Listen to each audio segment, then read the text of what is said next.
David Adams here, the voice of the ring, and the following is a presentation of the Mancast Network podcast for the man in all of us.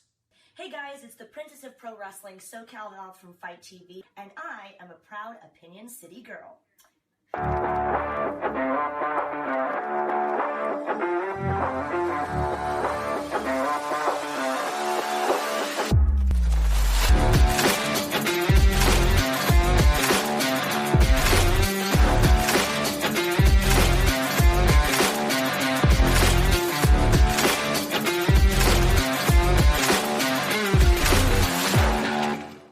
All right, what's going on, guys? Welcome back to the Opinion City Podcast, a professional wrestling podcast where we debate the hottest topics of the past, present, future, and beyond.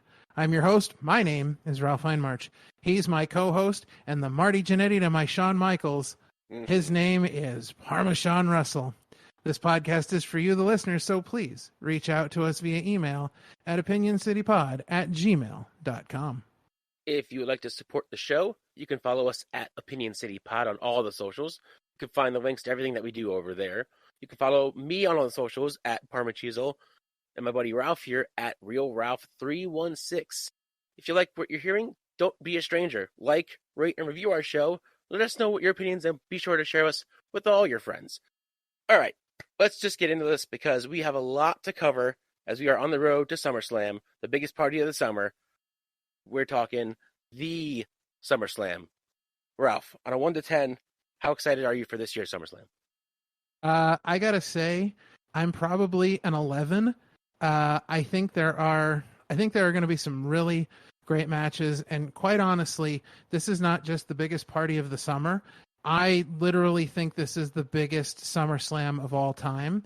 I also think this is the most important SummerSlam of all time, not just because of the card itself, but simply because of the main event. I feel like going to get into later. That's our big topic features. We're going to save the best for last. We're going to go a deep dive into not only the Bloodline Saga, but the Reigns versus Jey Uso tribal combat match. Yeah, I think that is the most important main event at a SummerSlam of all time, because if you look at this main event is going to basically determine the course of action for Survivor Series, the course of action for the Royal Rumble, the course of action for WrestleMania next year.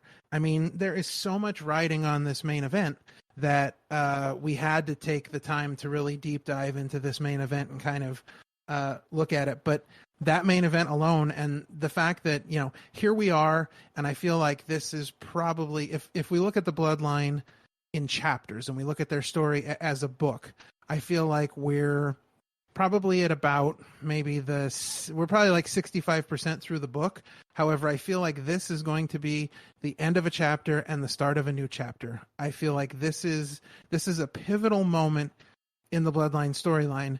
So giving it the respect that it's due and just doing that deep dive on it. But honestly, I mean, this is a fairly stacked card, and even the matches that I'm not so super excited about, I'm still excited about. That's how good I think this card is laid out on paper. Yeah, every match has told a pretty good story leading up to each match this year. Previous pay-per-views, they haven't done the best at the build-ups, but I feel like this year, at least with all the matches, there have been good build-ups for each and every match on the card, except for one, for me, being Ronda Rousey versus Shayna Baszler. That one seemed just kind of rushed to me. But the rest of the card, good build-up, good story, good lead-ups. And we're going to run down each match one by one, give our takes, and give our picks for winners of each match, as we always do on the show. Absolutely.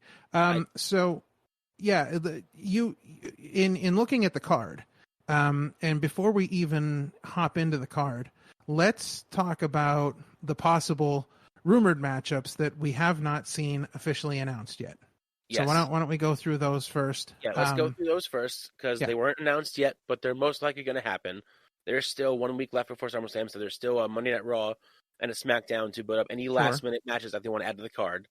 Sure. But one that's been slowly building up has been Rhea Ripley versus Raquel for the Women's World Championship. They've been kind of doing this for a few months now, actually, but it's been a very slow build. Mm-hmm. And I think that could be a good contender for Rhea for once, because no offense to Liv, and no offense to, like, Zelina, but they didn't feel like credible threats to the belt because of just how much star power Rhea has. But with Raquel, I feel like it's a shift. This could be like the first real contender for Rhea's Women's World Belt. The only thing I'll say about that, and quite honestly, if you look at Rhea Ripley and you look at Raquel Rodriguez, I mean, they are built fairly similar. I mean, this is this is a great matchup as far as putting two people in the ring together that if they both play their cards right and follow their game plans, I think we could have a match with some real chemistry here. The only thing I would say about it is I feel bad for Raquel Rodriguez because I feel like she gets lost in the shuffle a lot.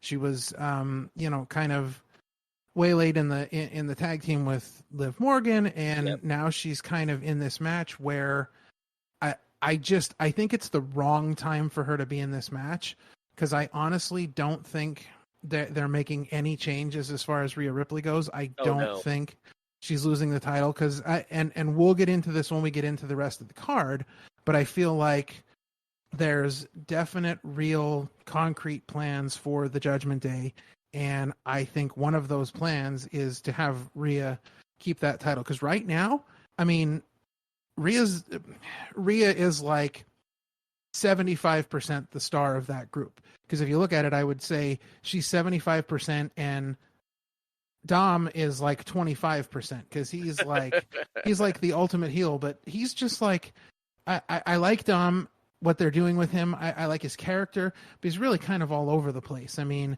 now he's, like the NXT North American champion, and he's on NXT and he's on Raw, and it's just like, I don't know. They need to pin him down a little better, I think, just because right now he's the best heel in the company. I mean, he is getting reactions that are just beyond abnormal for a heel.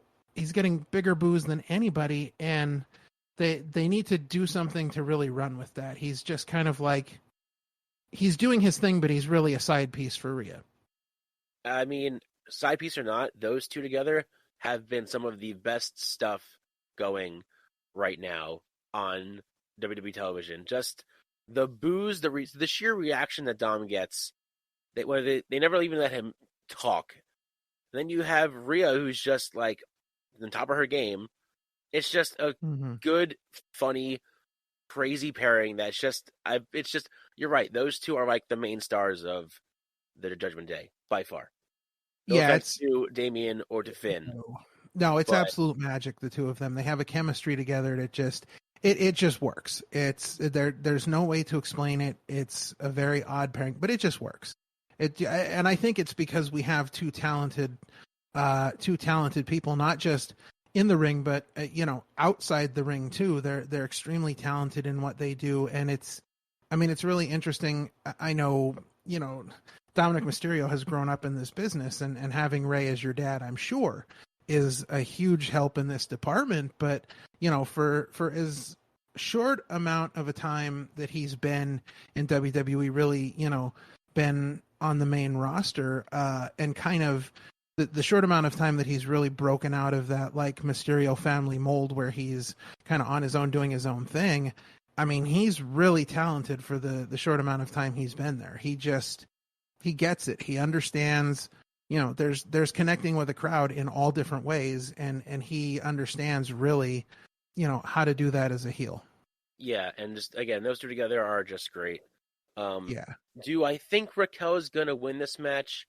No, unfortunately, but I do think that it's going to be a good match. Unlike the ones that Rhea's had with Natalia and Zelina, even though their second match on Raw was much better than their match on the pay-per-view. Sure. Meaning Natalia versus Rhea. Yeah. And that's another story altogether. That's a topic for a completely different podcast, because seriously, we could do a 2-hour show just on how many missed opportunities there were with Natalia and how misused she's been. But she's an absolute talent. Yeah. She's amazing in the ring. Everybody she works with, she makes look amazing. So, all right. So we're both, if that match is to occur, we are both going with Rhea on that one. No changes there.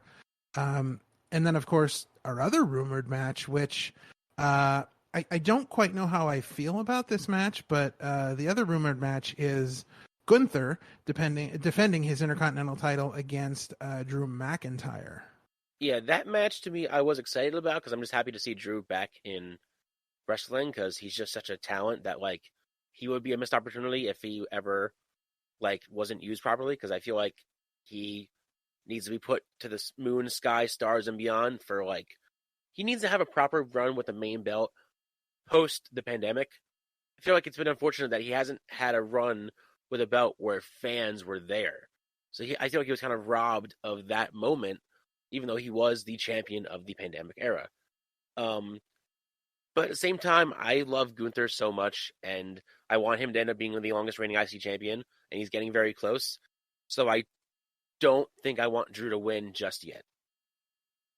Yeah, I think this is the how would I put this? I guess wrong place, wrong time for Drew McIntyre, because this is not the feud to have him come back into, because I really I think they're taking Gunther all the way on this one. I don't think I think he's going all the way, and he is going to become the longest reigning Intercontinental champ of all time, and he deserves that because absolutely. You know, Gunther is a guy that is seriously credible in the ring. I mean, he's a guy that you watch and, you know, you believe this guy embodies everything that a champion does. Like, all he cares about is getting in that ring and wrestling with people and winning matches. And that's all you need to care about. You know, he's bringing I wouldn't say an importance to the Intercontinental title, because I still don't think the Intercontinental title is anywhere near where it should be importance wise, but I think that he's bringing a different side to the Intercontinental title. You are seeing someone who is a wrestler's wrestler. I think we're going back to the days of the 80s where the Intercontinental title was really the worker's title. You know, the champion was the guy that, you know, was the face and led the company and was good for the kids and all this stuff. But if you wanted to see the real workers, like when Mr. Perfect held the title, you know, that's the time period where it was really the workers' title. And I think that's what Gunther is bringing back to it. I think he's really in terms of, you know, putting something back on that title, you know, giving it that shine again. He's really doing that. And I think people are noticing that. You know, we saw Gunther, Sheamus, and Drew McIntyre steal the show at WrestleMania, because I'll tell you, that was my favorite match of WrestleMania. One of the best matches of the night, bar none. Oh yeah, absolutely. And you know, we kind of saw that there. I don't know that we really need to see Drew McIntyre Gunther again, because I don't think the title's going anywhere, and I don't think that's going to help Drew McIntyre's career moving forward. I don't see it. Yes, I agree. I don't know. I feel like you're right with saying Gunther has been making the belt more prestigious in a way. There was too long of a time where the IC belt was just playing hopscotch with stars, going back and forth, and it just kept diminishing its prestige by just having everyone just have it. It was like there was no one reign. The longest reign between that time where it was playing hopscotch was The Miz. And The Miz had the same goal as Gunther does, where he wanted to bring prestige back to the IC belt. Sure. And I'm happy that it's getting its due date, because, again, he's had so many matches, and it's been over 400 days that he's been champion, over a year already. So, like, it's just been an awesome reign. He's beat literally everyone that he can beat, and I just want it to never end. If you recall, he was the NXT UK champion for what, 700 something days? Oh yeah, yeah. Like a long freaking reign. Yeah, and most people have no idea what that is. Like, most people didn't see that. So, you know, the lucky few that, you know, sort of followed along on the WWE network and you know, got to see a lot of the great stuff they were doing over there, and it was really for a long time just built around him. as it should have been. And, Oh, yeah. People are now getting to see that with him and the Intercontinental title. So yeah, it's good stuff all around. I really do hope we get to see him break the record, which I'm sure we will. Because then if he breaks the record, I don't even know how this would happen because I don't know who's going to beat him eventually. I don't even have a thought on that, but I somehow want Santino Marello to come back and win the title from whoever beats Gunther, and then we see the Gunther meter, instead of the Honka meter. Jeez. I would love it. Look, I'm a Santino Marella fan. I love everything he ever did. His run right now in Impact has been amazing if you've been watching it. Oh yeah, he's so good. He's so good. I think that the tea party that he had with Vladimir Kozlov and then Shamus came out and interrupted, and literally I think that's probably one of my favorite moments ever on Raw. That might be top 3 for me, honestly. And I lived through the Attitude Era, and that's still top 3 for me. It's just, he's genius. So that's just me. That'll never happen, but that's just me. So we're both going with Gunther for the IC. Yeah, we are. Yeah, absolutely. All right, so let's get into the main card. The first one, they haven't really announced everyone in the match yet, only Sheamus and LA Knight, but they're doing a SummerSlam Battle Royal for this year, kind of like the Mania Battle Royal, but like I don't even remember if they had one on the show. It was like on the SmackDown beforehand, but this is going to be on the show. I don't even care who else is in it. They need to give it to LA Knight. Yeah, so I guess That's just my opinion. Yeah, the thing about it though, and this is what really bothers me about all of this, is that it's really for nothing. It absolutely means nothing. No, like, there's nothing. There's nothing behind it. There's nothing on the line. And what's going to happen is they're going to give it to LA Knight, and you know how many people are going to see it?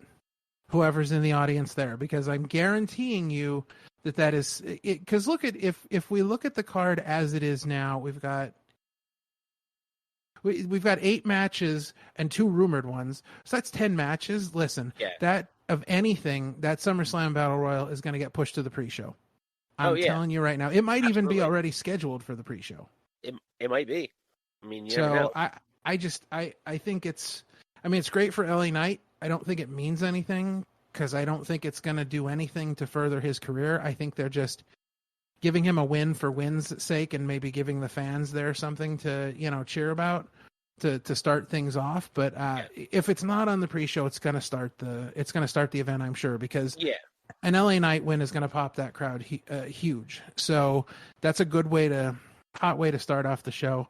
But for me, that whole thing's just a wash. I mean, it's, you're going to see basically, your mid card and lower talent, like guys that, probably would never get on SummerSlam any other way. Yeah, basically. But that's just a way to get more stars on the show that, I guess who deserve to be at least seen on SummerSlam, whether it's the free show or the main card. It is. And I imagine we're probably going to see some tag teams in there as well because with the injury to Kevin Owens, we can't have a tag title match. Yeah, I was just going to mention that before, that the omission of, unfortunately, due to Owens' fractured rib, which apparently he's been working through the last few months, wrestling still, which is crazy enough as it is. He's actually been giving some time off, maybe like 6 to 8 weeks. But unfortunately, it means that he has to miss SummerSlam, and the tag titles are not going to be on the card. I'm just glad they're not pulling the tag titles off of them. No, I was hoping that they wouldn't do that, and I'm hoping that they just give Owens his time off, that we can come back and they can still be champions. Yeah, I agree. So we're not. I mean, we're both picking LA Knight for that one, but I mean, I don't think that can really count too much, just because we don't even know who's in it. Yeah, beyond him and Sheamus. Yeah, just the big two, and that was it. So it's like, I mean, the way it's going, it'll probably end up being those two at the end. Well, they'll be the last two, just because they were the only ones announced. But whatever. That's just some filler. That would be if we were like watching SummerSlam maybe 10 years ago. That would be some Divas Bikini Car Wash match or something like that. That would be the filler. It's crazy how far we've come. And it's it is, but it's sad too though, because I mean, look at Sheamus when he beat John Cena for the world title in a TLC match. Like, seriously, where have some of these guys gone? Like just downhill. I feel like Sheamus ever since Cesaro left and found his fortune elsewhere, I feel like Sheamus has just been, down the rabbit hole of obscurity. Yeah, kind of. Even though I've been enjoying the Brawling Brutes for what they are. I mean, they're a very fun group. It's okay, but it's not the faction I would imagine for him, though, because it's not like a guy of that level. I think at this point in his career should be seeing much higher level, higher profile feuds. Nothing. I mean, Ridge Holland is the human injury machine, and then I feel bad because Pete Dunne got stuck in this terrible gimmick where they changed his name, and it's not him. No, he's amazing. You have a talent and a gimmick like the Bruiserweight. You don't screw with that. No, I would agree to that. Okay, going forth from the Battle Royal. Enough of a tangent. No, it's fine. This one I'm kind of excited about because this would be like the one, like, high flying and like crazy moves match, just because of how talented both of them are, and that's Ricochet versus Logan Paul. And I've been saying this. We've been saying this since episode 1. You can hate on Logan Paul all you want, but the dude gets it. In the ring, he gets it. And I think him and Ricochet could tear the house down in that match. Yeah, I think it's going to be a really interesting match. Again, I think this is one of those matches where you've got, one guy that they care about a whole lot and another guy that they don't really care about, but they mesh so well together. And between the two of them, I mean, this kind of makes me think of matches like maybe like Shane McMahon and Steve Blackman.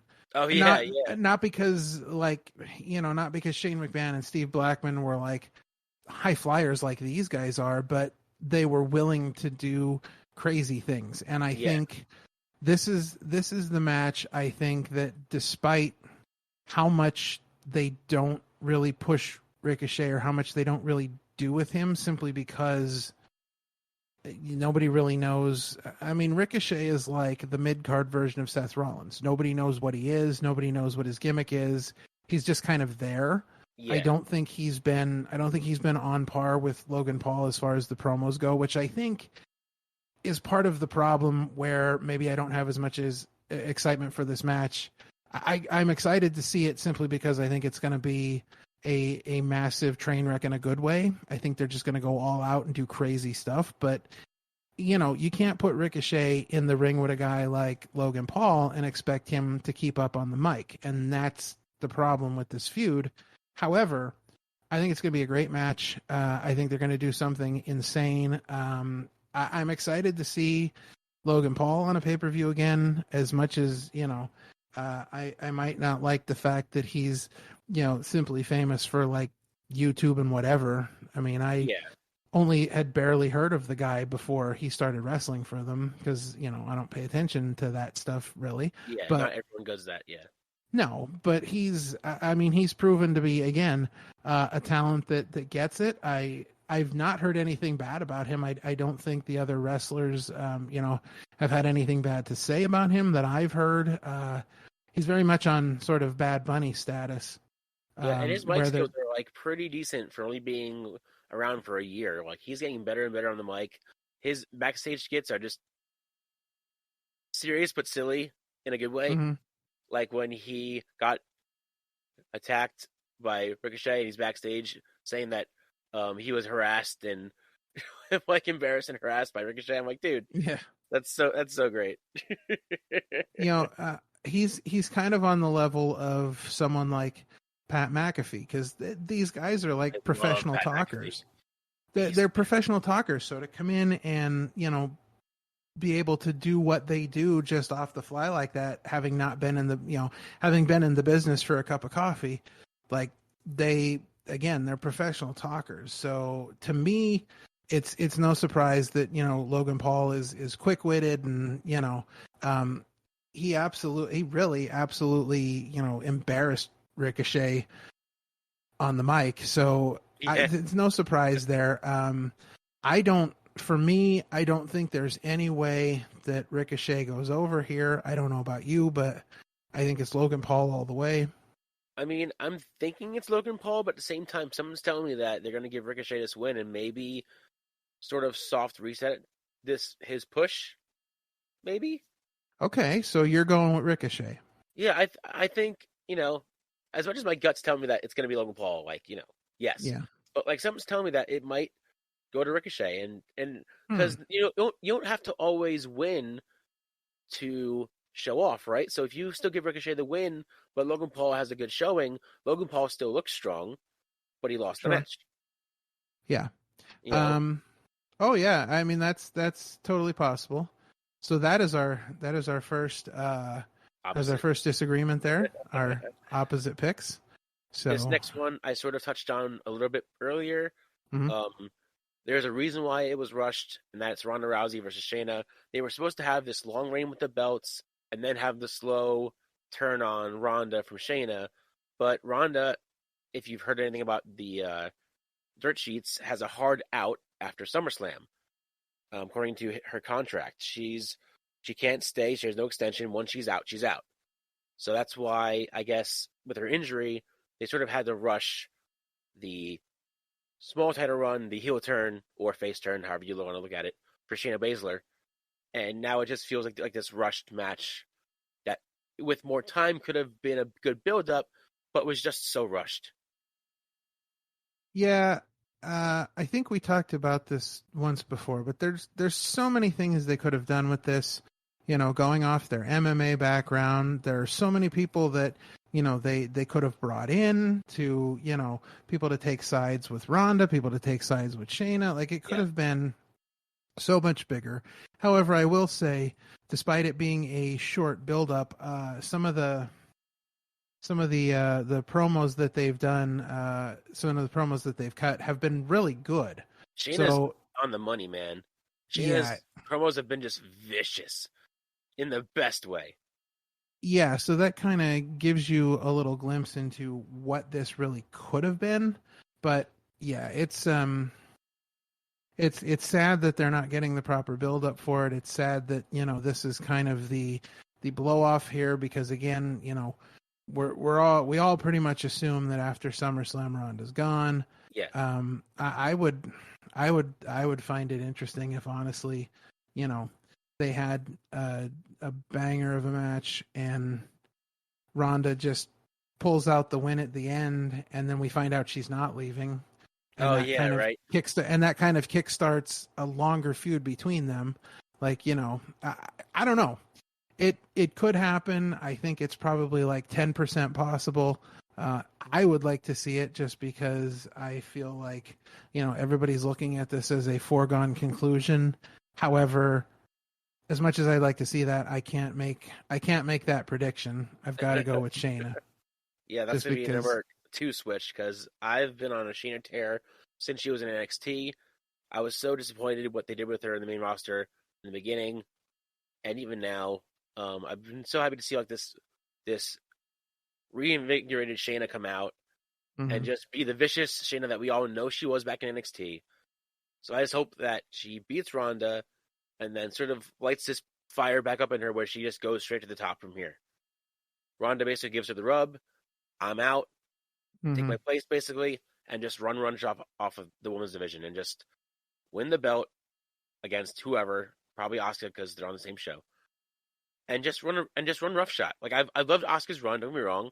Yeah. I've been very happy that she's been champion, but I think Shayna Baszler's time needs to be now or never, because I don't know when they're ever going to give her shot to win a major championship and hold it for a decent amount of time.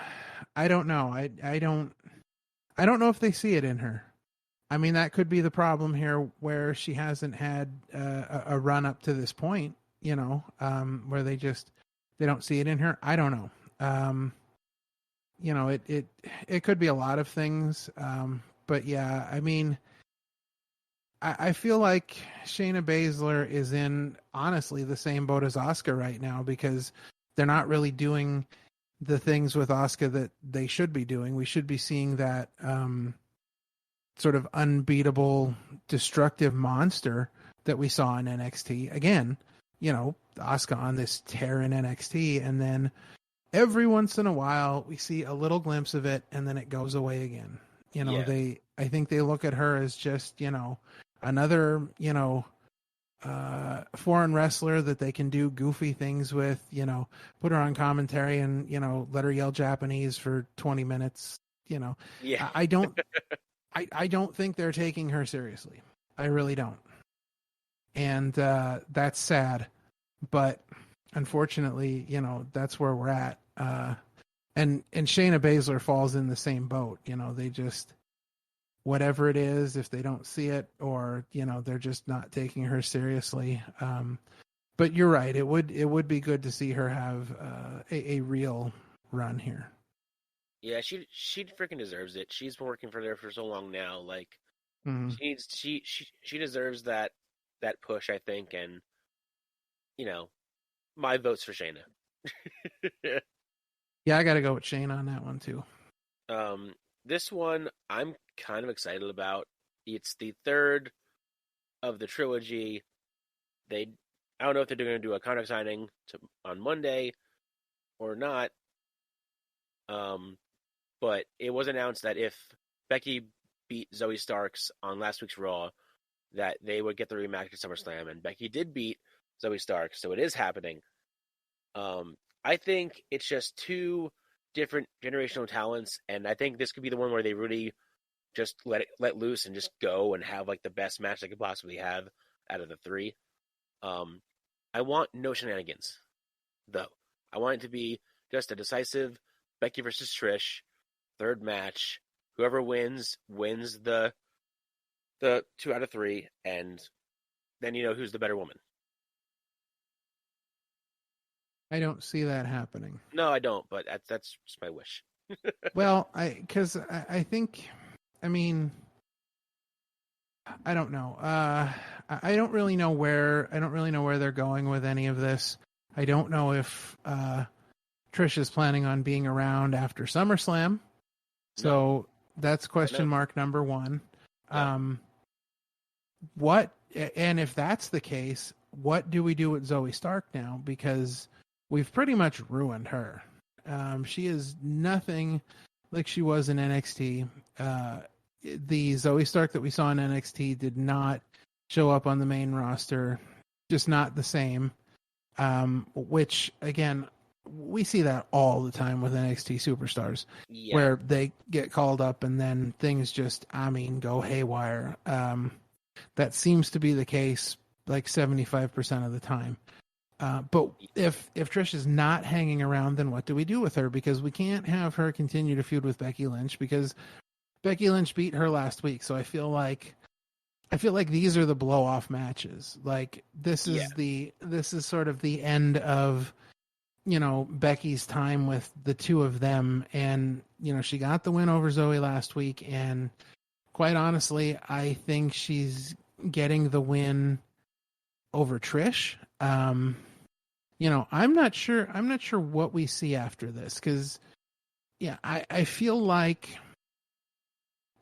Becky is probably, despite Zoe Stark, is going to get a clean win over Trish. I think that's really how this match has to go. But I also feel like after the match, there's going to be something that happens. So here's my random prediction out of nowhere, because I honestly didn't think about this until right now. Because I didn't really put a whole lot of thought into that match, because again, I think it's a pretty foregone conclusion that Becky's going to win this one, just because I don't think Trish is staying around. No. But I see Becky beating Trish, Becky leaving the ring, Trish getting angry and blaming the loss on Zoe, and she starts attacking Zoe And can you take a guess who comes out to make the save? Enlighten me. Lita comes out to make the save. Okay. Because remember, it was Trish that put Lita out.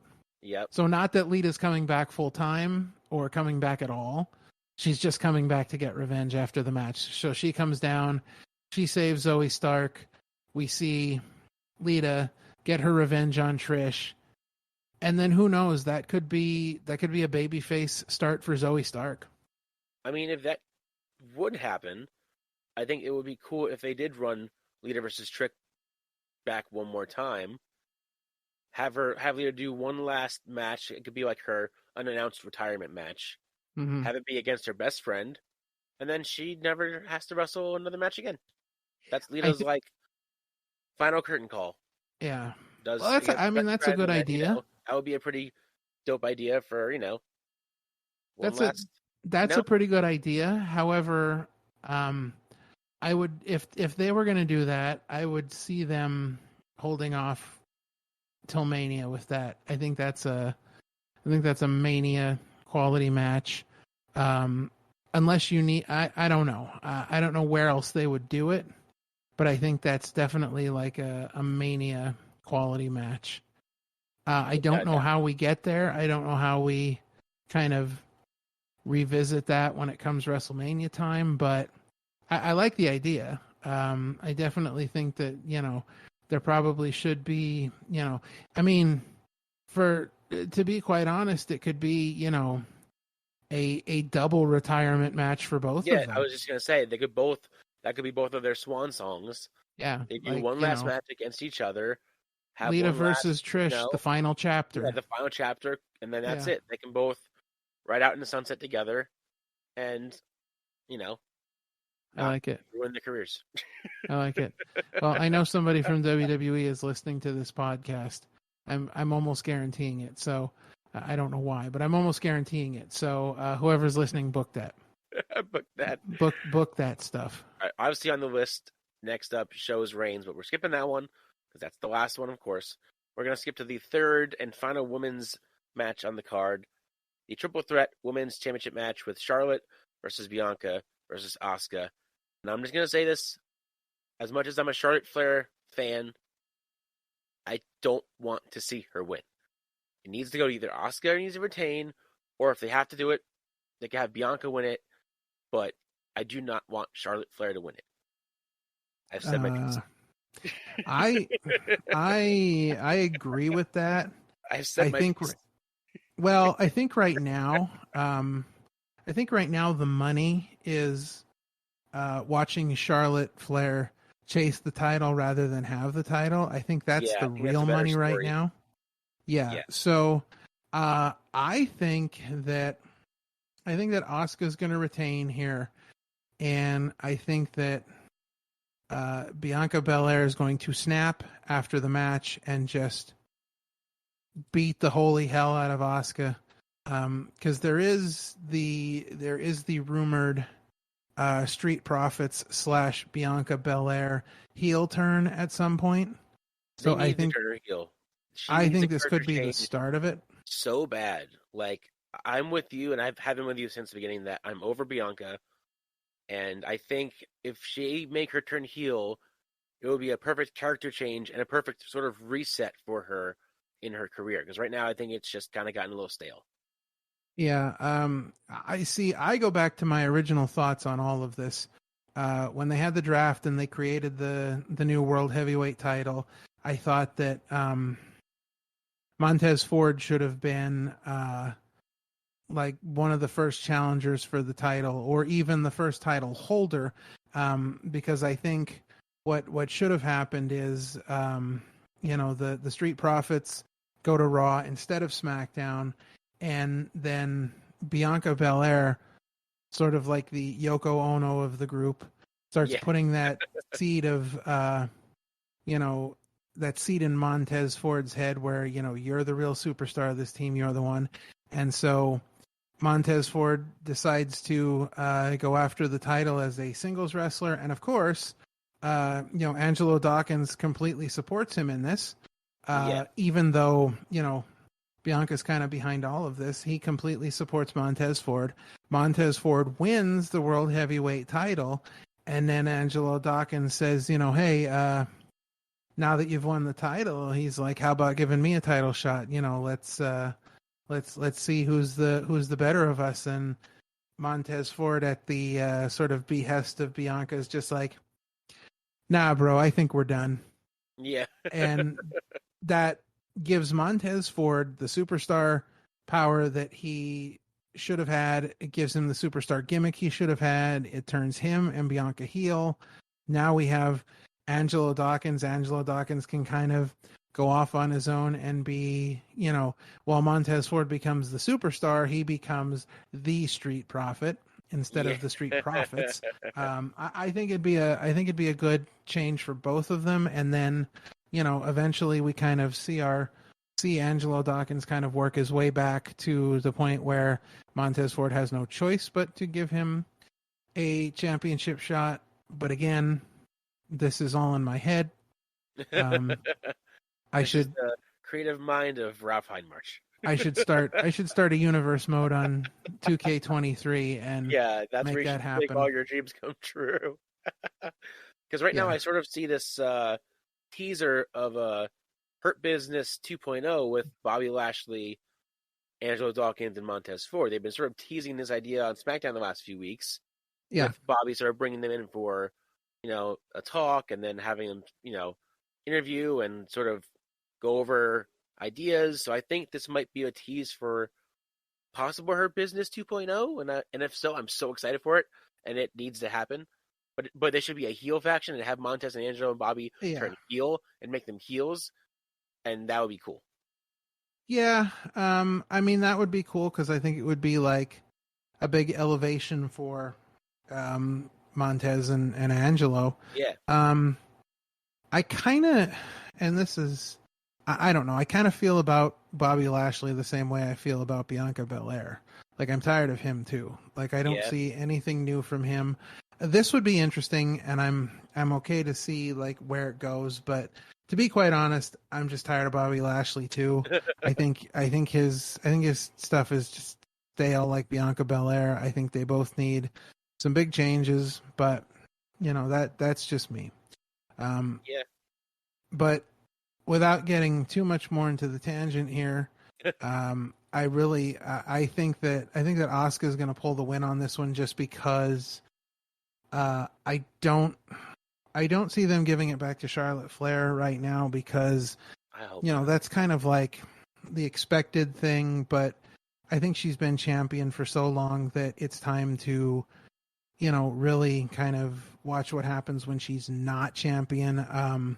Because again, I think, we could have this sort of kind of loose cannon version of Charlotte Flair where she cannot fathom the fact that she is not champion, that she's not the top of the food chain. She's not, she's the queen, but she's not. Yeah. And I think this idea of sort of just a loose cannon version of her, I'd really be excited to see what they could do with that. I think it would be a fresh, not that you really need to change Charlotte Flair at all, but I think it would be a fresh angle for her. Yeah, I think it would be really fun.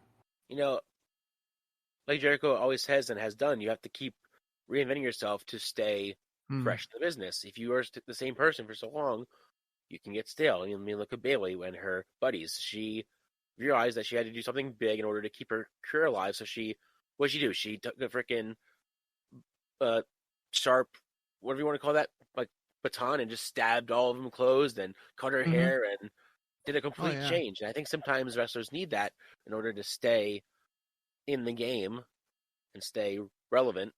So having this change for Charlotte would be a good change of pace, and it would keep her relevant, but also a different version or side of her.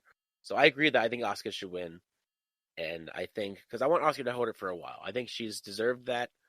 Her last few reigns were kind of too short for me and not recognized as reigns in my eyes. So I hope this time they treat her with more respect and give her a much longer reign with the belt than the last few times that she's held it. Well, and if she wins the match as well, then you can, and if they go with Bianca Belair sort of snapping at the end and just, beating the tar out of her. I think they could really use that as a catalyst to then sort of propel Asuka back to this like unstoppable monster. Like she comes out and she's just, like she comes out and she's just going crazy over the fact that, Bianca Belair just attacked her out of nowhere and beat the crap out of her. And she's just like, I'm not going to take this anymore. I'm just going to kill everybody. Asuka's going to kill you. Yeah, you're not ready for Asuka. Listen, Exactly. right now, everybody's ready for Asuka, and the only thing Asuka's going to kill is momentum when she's on the screen, so they need to do something. Yeah, I agree.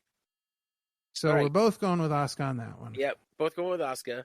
Let's get into, because honestly, the show has like 3 main events. So so I'm going to call it the triple threat of the main events, because there's 3 high caliber matches at the end there, and we have our number 1, Seth frickin' Rollins versus Finn Balor for the World Heavyweight Championship. Now, I don't know about you, but in my eyes, it is Finn Balor's time. Give him the belt. Give him his revenge. Give him his win back that he lost from him at SummerSlam in 2016. Let him hold and reign for a while with the Judgment Day, because then you have this stacked team of Women's World Champion Rhea, North American Champion Dominic, Money in the Bank, Senior Money in the Bank, Damian Priest, and then you have the World Champion Finn Balor. They would be the unstoppable force to reckon with if Finn Balor gets the win. So I agree. I think that Finn Balor should win. I think that the Seth Rollins thing is getting stale again too. I think it's just him sort of being on the top of the ladder. I don't really see much of a point in it. The only reason I would see a point for him to remain champion is if they were going to eventually do something with him and Roman, because there's still that whole, him and Roman thing where Roman is not really beating him during this title run, during his, this historic run. So there's that. But I don't think Seth needs a world title for that. I think that could end up happening anyways, because from what I'm understanding, if I'm reading everything correctly and what they're reporting is actually correct, WWE has pretty much decided to throw the draft in the garbage, and people are just going to start moving to different shows and showing up, and they've pretty much just said, the draft was a mistake, we're done with it. So I'm hoping that's the case. I've never been a huge fan of the draft. I get why they've done it, because they want to have more stars get their shine. But I miss back in the Attitude Era, hell, even the Ruthless Aggression Era, where you would watch Raw, they would have a cliffhanger, you would have to watch SmackDown to see what happens on the cliffhanger, and then watch Raw to see that cliffhanger. It was Raw, they were in tandem with each other, even though they were different shows. You had to watch Raw to watch SmackDown, and then you had to watch SmackDown to watch Raw.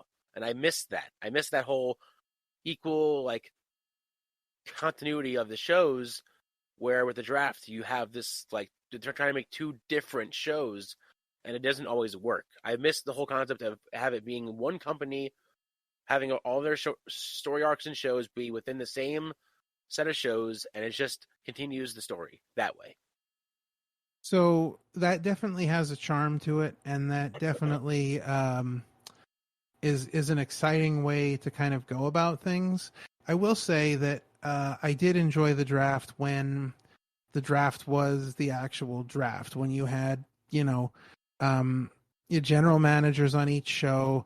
They would go through and draft they should, like a normal draft would be. And the only thing I liked about it back then is that you knew when there was a draft, those people were being drafted to the other show and they were staying there. It wasn't going to be, It was an so actual for draft. that, I enjoyed the draft.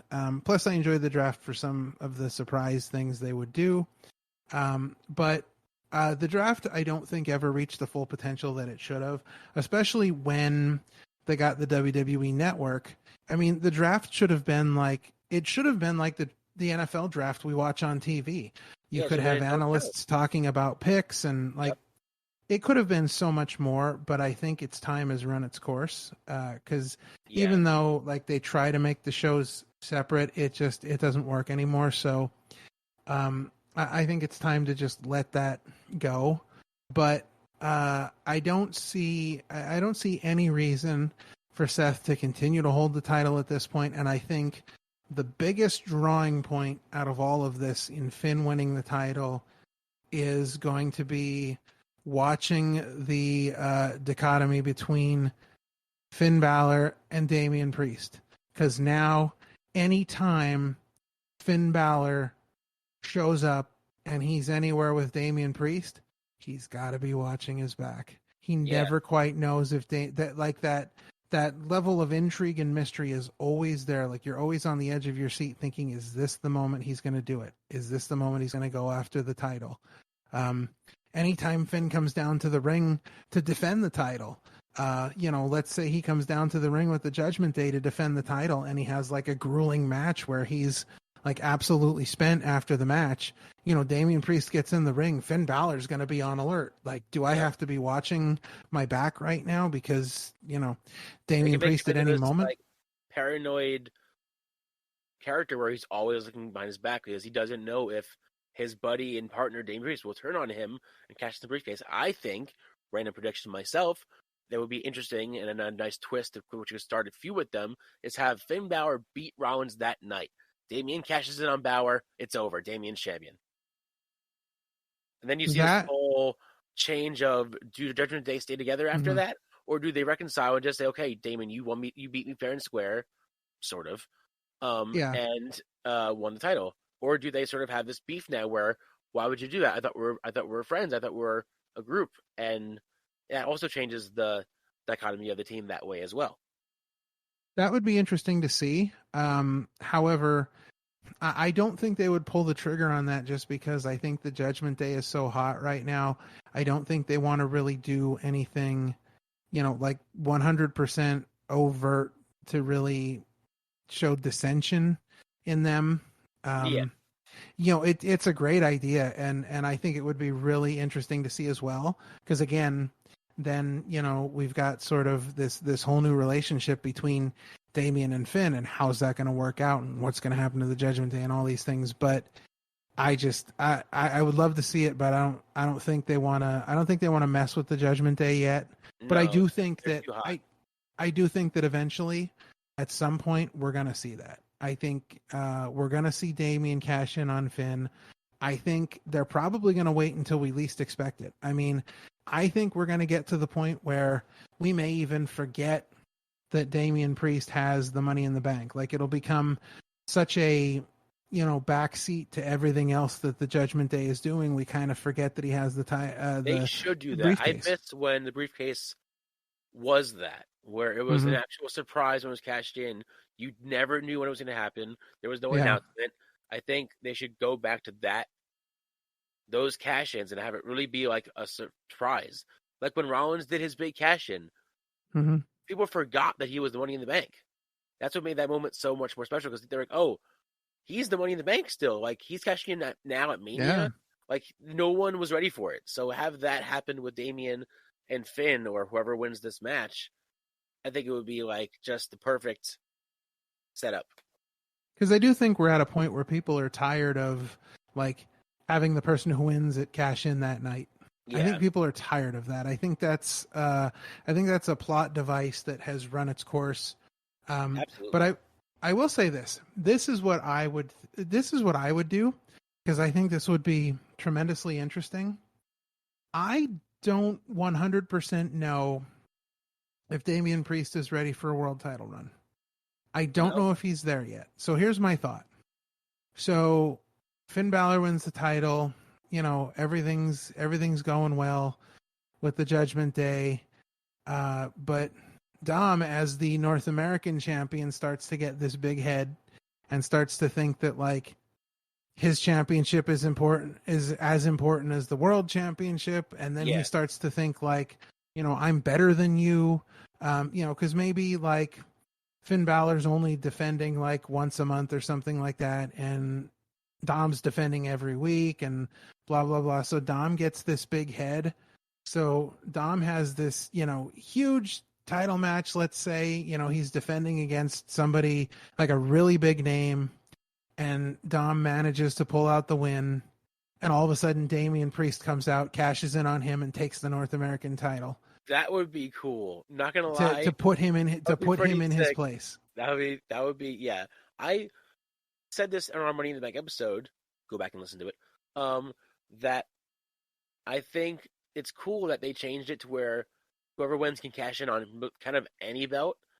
And I think if they apply that to the NXT belts too, that would make that extra cool. If, like you said, Damian cashes in on Dom and takes the NXT belt instead of the main belt, and then they're still all champions, but Dominic had to be put in his place. He was too big-headed, Well, no, I mean, nobody has said they can't. Nobody has said they can't cash in on one of those titles because, no. I mean, if Dom can bring the title to Raw, why can't Damian Priest cash in on that title? It's Dominic is a Raw superstar holding that title, so I don't see why he can't cash in. I think it would be really interesting. I'm still waiting for one of these years where, somebody wins the Money in the Bank and then uses it to cash in on the tag titles. Like they pull out like a mystery partner, sort of like, when Yokozuna came back and tagged with Owen Hart, like they bring out a mystery partner that nobody saw coming and they challenge for the tag titles. I just think that would be super interesting. Of course, I'm also waiting. And again, I think we talked about this during our Money in the Bank episode. Go back and listen to it. That I'm waiting for them to do a tag team Money in the Bank ladder match. I think it's time. I know they don't care about tag team titles that much, or tag teams in general that much anymore, but I think it's time for that. Yeah. I just feel like that would be chaos, and not in a good way. Just chaos. Yeah, I mean, it would be like Crash Holly's 24/7 title run. Yeah, it just literal chaos. Yeah, just a train wreck every week. But yeah, so we're both going with Finn for this one because I think, in my eyes, certainly are. He deserves it. It would be a really cool way to close that 7-year chapter of this story. Is have Finn Balor get his win back, and then actually hold the belt for more than 24 hours. So that's my pick. That's why I think that would be a good way to close that up. And that's main event match number 1. Number 2, we have the rubber match between Cody Rhodes and Brock. Now, they've been saying that there's going to be a special stipulation for this match. They haven't announced it yet. They still have 2 more shows to go before they can announce it. So it's not just going to be a regular singles match. I don't know what it is going to be yet, but it's going to be a stipulation match going into SummerSlam. Do you have any thoughts about what that stipulation could possibly be? Yes, I do. Well, first let me ask you, do you have any thoughts? I mean, there's so many matches that they could have, but they said that this match hasn't been done in a while. So that makes me believe of like only a few ideas. My idea was kind of like a dog collar match, but like they can't necessarily do that, I don't think, I mean, unless they can, but I think that's more of like an AEW thing now than a WWE thing. Yeah. So, I don't know. What are your thoughts? So, my thoughts, and actually, I think this would be super interesting because, and this is gonna lead into kind of, well, it's gonna reference a little bit, like where I'm going with my main event discussion later on. But everybody has been wondering, and this is the big thing, everybody's been wondering, what's going to happen at Mania this year?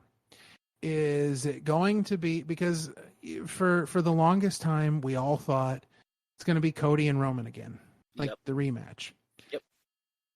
Now the seeds of doubt have been sown into that, with all this Jey Uso stuff, and like we're not so sure now. And everybody's thinking to themselves, how do we get back to Cody and Roman? Because now most people don't even think about Cody. and as far as the world title goes, the Roman's title and WrestleMania, people are not even thinking about Cody. They're so invested in this Jey Uso storyline that Cody is like out of sight, out of mind, to be honest. Yeah. He's over on Raw. He's, completely away from them. So there's just no thought of it. So how do we get back to Cody and Roman if that's where we're going? Well, here it is.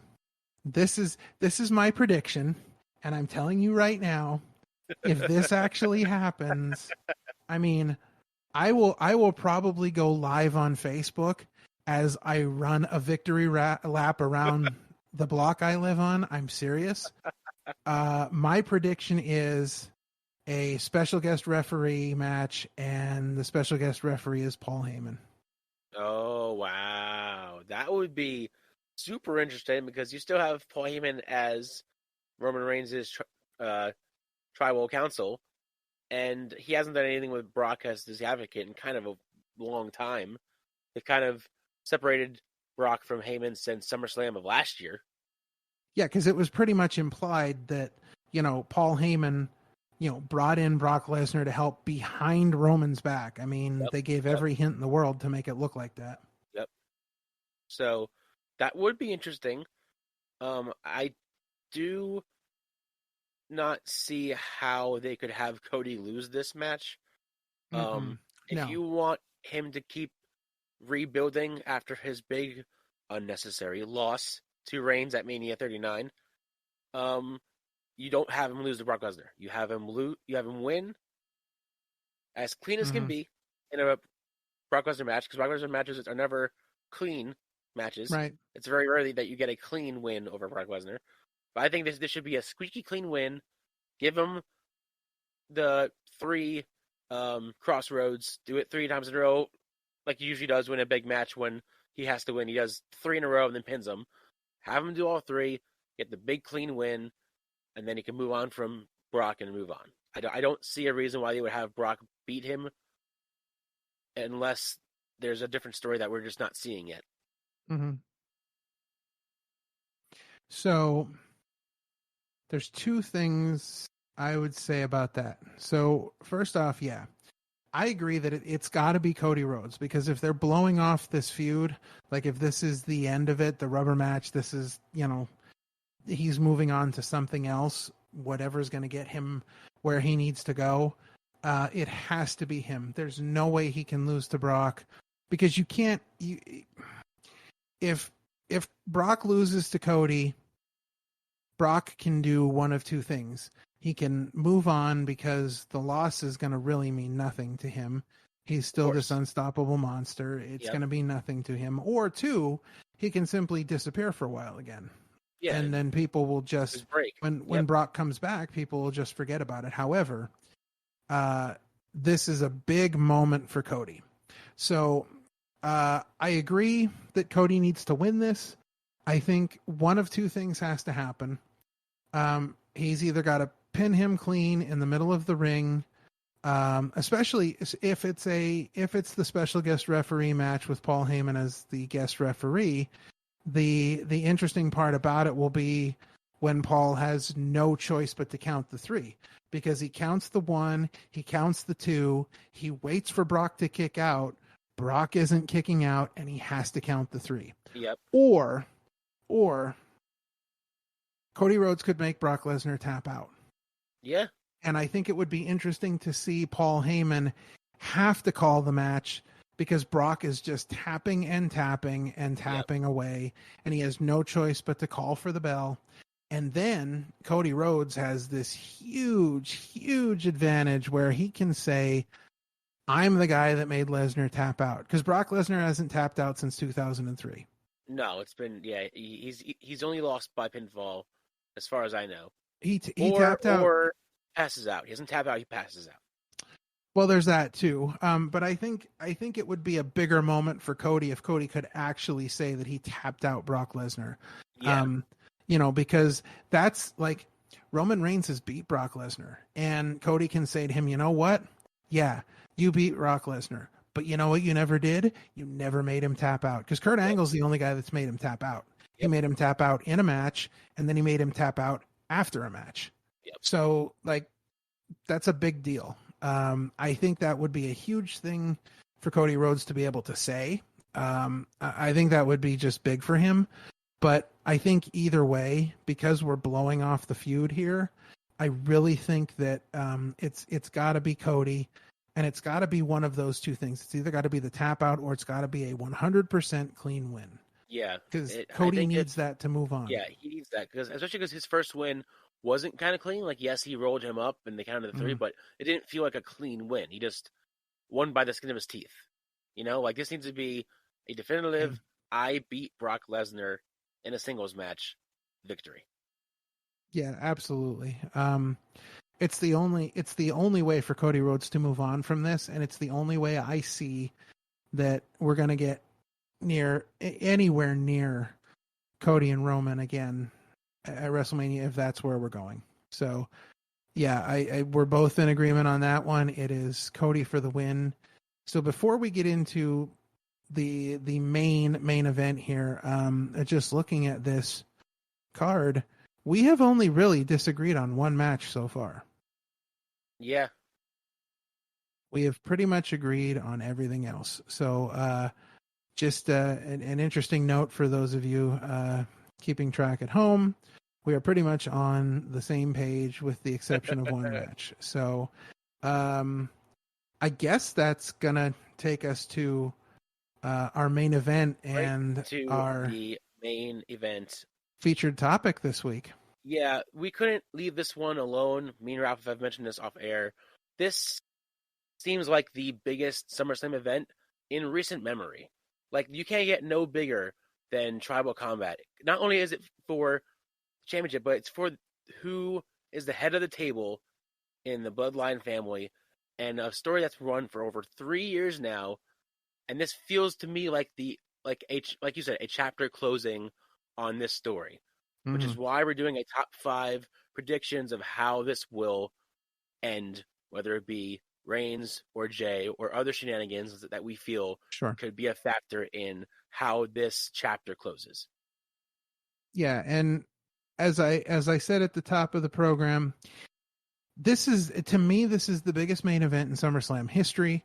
I mean, this may be one of the most important main events of all time, because I feel like this is going to set the tone, because we know going forward, especially at the big 4 pay-per-views, we have Survivor Series and Royal Rumble coming up before we get to WrestleMania, but we know that the real storyline of all those pay-per-views is going to be the Bloodline, because the Bloodline dominates everything right now.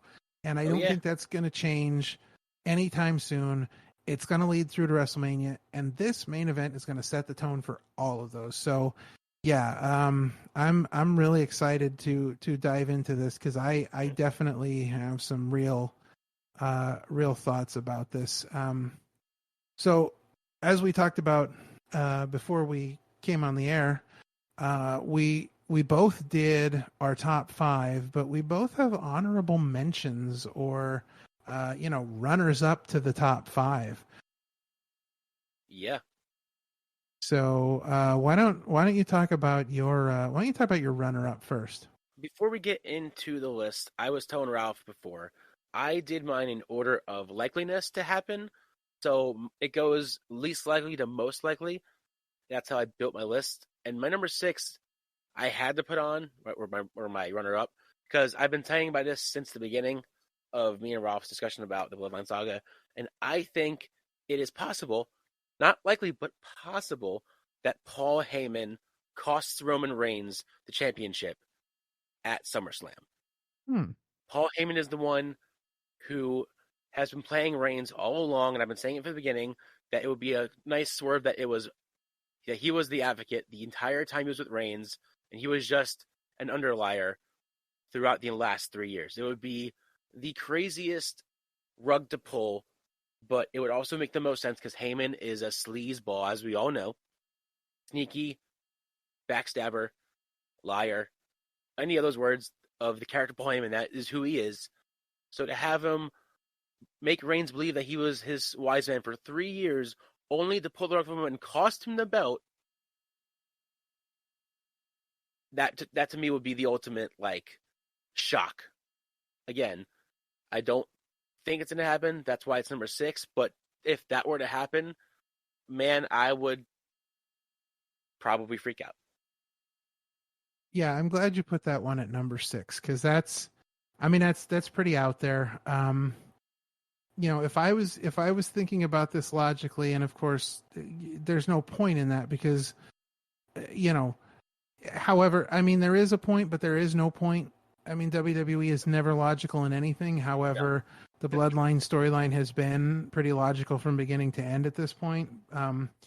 But my questions on that would be, why now? Why would he have not pulled the trigger at some point earlier? That's number one. And number two, I think that really kind of like puts a nail in the coffin as this idea of the bloodline. I don't see Paul Heyman turning on Roman Reigns until Roman loses the title. And then when Roman loses the title, I see Paul Heyman just being like, listen, man, this ship is sunk. I did find it interesting, and I don't know what this means, but I do think it means something somewhere, because I feel like one of the things that they've been doing with this Bloodline storyline, everything they do means something. They don't have any wasteful movements. Everything they do means something. So I find it interesting that Paul Heyman came out the other night without carrying the 2 titles. Yeah, I saw that and I was like, oh, they're finally going to, only have the 1 belt, because that would make more sense. Like, you don't need to have all 3 on display when we know the 1 means the 2. It's called the Undisputed WWE Universal Championship for a reason. Mm-hmm. So I thought when I noticed that, I was like, okay, maybe they're just putting more emphasis on the Tribal Chief lay, because that is now what's on the line, as well as the main belt. So instead of holding the 2 belts, he's holding the lay as, hey, this is just as important now as the belt is. Sure. And I definitely think that's a good reason for it. I don't necessarily think that I think there's something up with that. I don't see why now is the moment that he stops carrying those belts. I think there's something more to it. I don't know what that is. But I just, at this point, there's one of 2 ways I see Paul Heyman turning on Roman. One is if he loses the title and then Heyman's like, hey, we had a good run, but, the ship has sailed. Or 2, I could see if Solo turns on Roman at some point, I could see Paul Heyman going with Solo. Because I think that's kind of the future for Paul Heyman at this point. When the bloodline's over, I see him sort of aligning himself with Solo, but who knows? I mean, anything is possible. Because that's a good one, and that's pretty much along the same lines as being as far-fetched as my number 6 is. Right. So, all right. So I'm going to say this right now. I'm just going to put this out there. For me, the superstar of SummerSlam, the person who is going to make the biggest impact in all of the SummerSlam Premium Live event is going to be Solo Sikoa. Solo Sikoa is the main the main event player here. He is the most he's the VIP. He's the very important participant because I feel like Solo Sikoa is going to end up being the catalyst for everything that happens. And you will see as we go down my list, he is the catalyst of everything I see happening, no matter what scenario we go on. So for my honorable mention, Solo Sikoa interferes in the match. He takes down Cody. Looks like Roman's going to win. Guess who comes back? Jey Uso. He's out of the hospital. He comes back. He makes the save. He takes out Solo. And everything's going great. Jey is ready to win the title. And who should come out of the crowd to take out Jimmy and then Roman takes out Jey and wins the match. But Zilla fought too. So for those of you who are unfamiliar with Zilla fought too, right. Zilla fought too is the son of Umaga, who recently debuted for Booker T's promotion down in Texas. So there's obviously a WWE connection there, because originally I thought to myself, this would be the perfect time to bring in Jacob Fatu.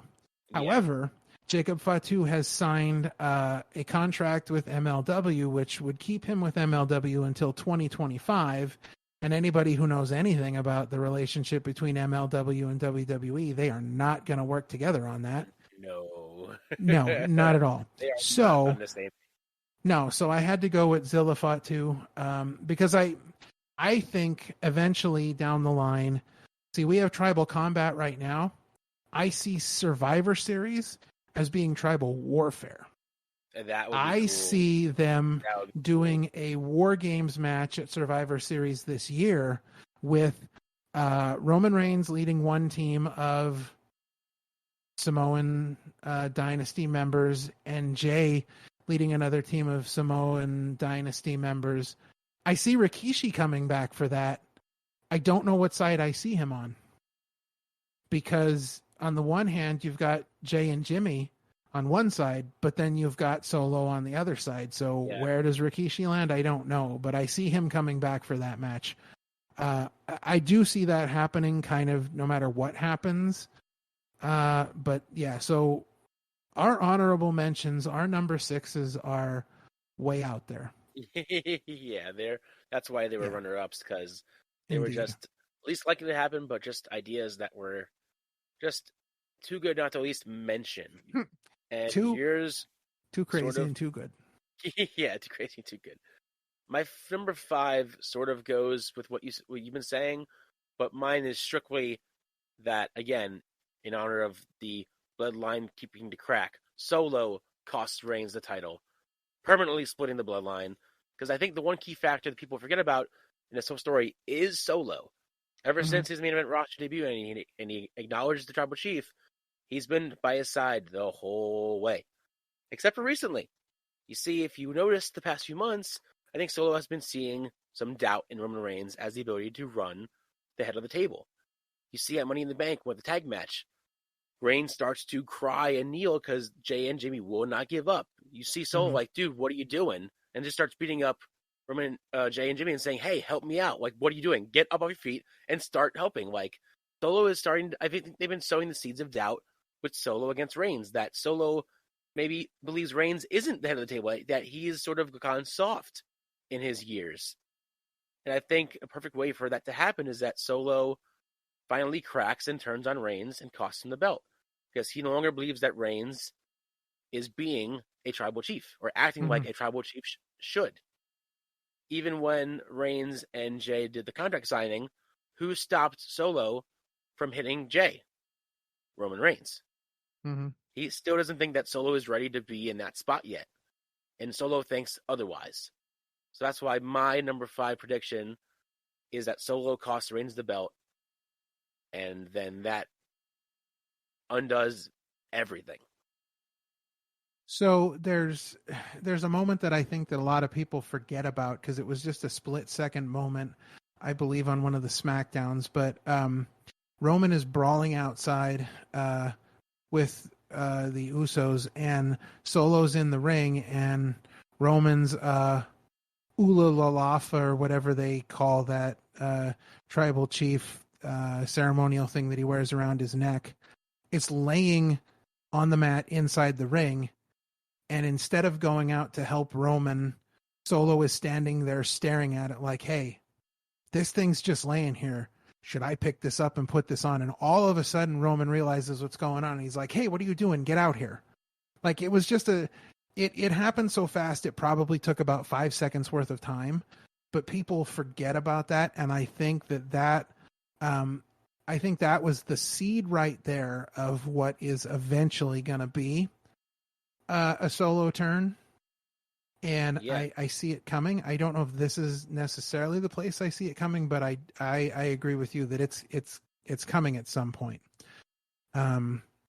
So my number 5, to me, this was the most unlikely of things. So let me ask you a question first, because this is something I've been wondering, and I'm not sure where you're at on it. But so this is tribal combat, and of course we had the comment from Roman Reigns where he said, do the elders know about this? And Jey said, what do you think? It was their idea. So do you think that we're going to see any of the elders at this match? Do you think we're going to have them ringside? Do you think they're going to come down to the ring? Do you think we're going to see any of the elders from the Samoan dynasty at this match? I mean, initially that wasn't even my thought. So no, but that would be an interesting twist if the elders are out there to see the match that it was their idea for, and have them kind of become a part of the match. Yeah. So, my number 5 kind of goes along with that. And this is, if you're not going with Roman and Cody again at WrestleMania, what could you be going with for Roman at WrestleMania? Well, what was the talk of Roman for WrestleMania last year? Roman and The Rock. Obviously, we couldn't get The Rock last year. Maybe we'll get The Rock this year. So my number 5 is that Solo interferes in the match. The Rock comes out, rock bottom to Solo, rock bottom to Reigns, people's elbow. Rock tells Jey to pin Roman. Jey gets the win. Rock hands him the Lufa Tatupa, and he puts it. I'm never going to get that. I don't even know what that. I'm never going to get it right. I'm going to look it up, but I'm never going to get it right. And Jey puts that on, and Rock sort of anoints Jey as the new tribal chief, and this causes the catalyst that we need to get Rock and Roman the build up for Mania. That's funny because that is my number 4 pick. Is The Rock returns to help dethrone Roman with Jey. So I'm not trying to skip numbers here but that is my number 4 because we're on the same page, just different numbers. There's just been this one dream match that's been eluding us fans. I think that we've all been clamoring for, and that is Reigns versus The Rock. Now that The Rock hasn't competed in the ring for a very long time now, but I think that would be the perfect time to have him return, especially because with the whole actors strike and writers strike, he kind of has nothing to do right now. There's no movies that he's doing. He's probably has a break from doing that because of the strike. So he has time now to kill to do something with maybe a story with Reigns for a little bit and kind of take a few months to get back into the ring. So I think it will be a huge way to end the night and tie this whole thing in a nice little Bloodline Saga bow and send the fans home extremely happy that not only is The Rock back, but Reigns has been dethroned by the right-hand man, the new main event champion, Jey Uso. And not that The Rock is hurting for money. Oh, no, not at all. No, but The Rock could probably use this payday, because I just read this week online that they did not disclose the exact amount, but The Rock made what was reported as a 7-figure donation to the SAG-AFTRA group to help struggling actors that are in need during this strike. So, some WWE paydays definitely would not hurt. Oh no. So my number 4, oddly enough, my number 4 was Solo turning on Roman. Oh, there you go. Okay. However, so let me make sure if I get this right or not. So you have Solo turning on Roman and then Jey wins, correct? Yes. I have Solo turning on Roman, but yet Roman still gets the win. Yes, because I think that that's going to be the interesting story. Then is this kind of bridges some time until we get to something else with Roman, where we see Solo, has now turned on Roman, and that could ultimately end up where, down the line, as Solo is like no longer in the bloodline and no longer in Roman's good graces, we kind of see him maybe out of the spotlight for a little while, and then he comes back demanding a title shot, and that could be where we see Heyman turn on Roman. Just a thought. There's a thought. But since our 5s and 4s were the same, I want to go off on just a little side note here, because we were talking about this and I did look it up. So the necklace that Roman Reigns wears is called the Ula Fala. So I was pretty close the first time. You were close. You were close. So it is made from the seeds of the fruit of the pandanus tree, which have been painted red for embellishment. And it says the high chiefs of Samoan culture wear such necklaces on important occasions, which explains why Roman Reigns only wears his at premium live events. That makes sense. So not only do we give you our opinions, but we also educate here as well. Knowledge is power. Yes. So, So we basically had like pretty much the same 5s and 4s, and just in different orders. Yep. All right. So now we're getting to about the middle of the pack here, where I think things are, starting to come a little more in focus for us, where we start to believe, hey, maybe this could actually happen. So let's hear your number 3. My number 3, I think, would be probably one of the biggest shocks, even though The Rock would be a bigger shock in itself. But who haven't we seen in the last few weeks? Who's been absent from TV? Well, we know Jimmy's out, right? Yeah, Jimmy's out. Jimmy's been absent. He got beat to a pulp, right, by his younger brother, with Jey watching helplessly on the ropes. Yeah. But could there be more to that? I think there's a chance that Jimmy returns at SummerSlam and will think he's there to support Jey and help him. But what does he do? Super kicks Jey, costs him the match, aligns himself with Reigns, becomes the right-hand man that Reigns says Jimmy always could be. Big swerve. Jey is now the odd man out. After all that he's done, Jey becomes the odd man out, and Jimmy takes over his spot as the right-hand man. That's interesting. And I definitely think that there could be something to that. My only thought on that would be, I think they've spent a lot of time building up the Usos and finally putting them back together and putting them on the same page. I don't know if they really want to pull the trigger on breaking them up. I don't know. You're right, though. It would be, I think I would be, just knowing the way I think that they've built up the Usos, I think I would be more surprised by that than I would The Rock. That's what I'm saying. That would be more of a shock than The Rock returning. Is that after all this build up that the Usos are back, they're one unit again, they're not in the bloodline, Jimmy shocks the whole world, comes back, screws over his brother, and just one of the biggest swerves that could have happened in SummerSlam history, especially in the Bloodline Saga history, is having Big Brother Jimmy turn his back on Jey and be like, no, this is what this is my rightful place all along, and you've just kind of been in my way. Yeah. For me, I think if I really think that they're going to go with like the tribal warfare idea at Survivor Series, that would be the one way I would think that this might not happen, just because then that would put Jey at like a huge disadvantage where he'd have to like bring in all people currently outside of the Bloodline storyline. But who knows? I mean, WWE, you never know what can happen. So it's definitely, it would definitely be a big shock, I think. And if you're talking about tribal warfare with this idea about Survivor Series, what could you do? What have you said has this story been about this whole time? Oh, yeah, Jey and Sammy. Sammy and Jey. Yeah. Sammy and Jey are still kind of in this mood where they're not friends, but they're also not enemies. Yeah. So if you're going to do warfare, you have Jey call up an old friend.